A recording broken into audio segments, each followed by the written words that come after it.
Chilli এবং কলম্বিয়ার বিপক্ষে বিশ্বকাপ বাছাই পর্বের ম্যাচের জন্য 28 সদস্যের স্কোয়াড ঘোষণা করেছে আর্জেন্টিনা ফুটবল অ্যাসোসিয়েশন।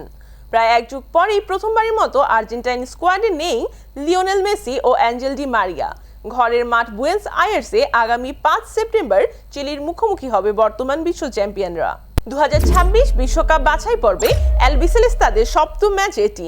এর 4 দিন পর তিনবারের বিশ্বজয়ীদের প্রতিপক্ষ কলম্বিয়া। এই দুই ম্যাচে চমক রেখে 28 সদস্যের স্কোয়াড ঘোষণা করেছেন লিওনেল স্কালোনি। ঘোষিত স্কোয়াডে একেবারে নতুন মুখ মাতিয়াস সুলে ও ভালেন্তিন কাস্তেয়ানোস। ইতালিয়ান ক্লাব লাউসিওতে খেলেন 25 বছর বয়সী ফরওয়ার্ড কাস্তেয়ানোস। আর চলতি মৌসুমে দলবদলে আরেক ইতালিয়ান ক্লাব রোমায় যোগ দেন 21 বছর বয়সী সুলে। এছাড়া আর্জেন্টাইন স্কোয়াডে রাখা হয়নি পাওলো দিবালা, মার্কোস আকুনা এবং ফ্রাঙ্কো আরমানিওকে। বিশ্বকাপ বাছাইয়ে লাতিন আমেরিকা অঞ্চলের ষষ্ঠ রাউন্ড শেষে 15 পয়েন্ট নিয়ে টেবিলের শীর্ষে আছে আর্জেন্টিনা। সমান ম্যাচে 13 পয়েন্ট নিয়ে টেবিলের দ্বিতীয়তে উরুগুয়ে।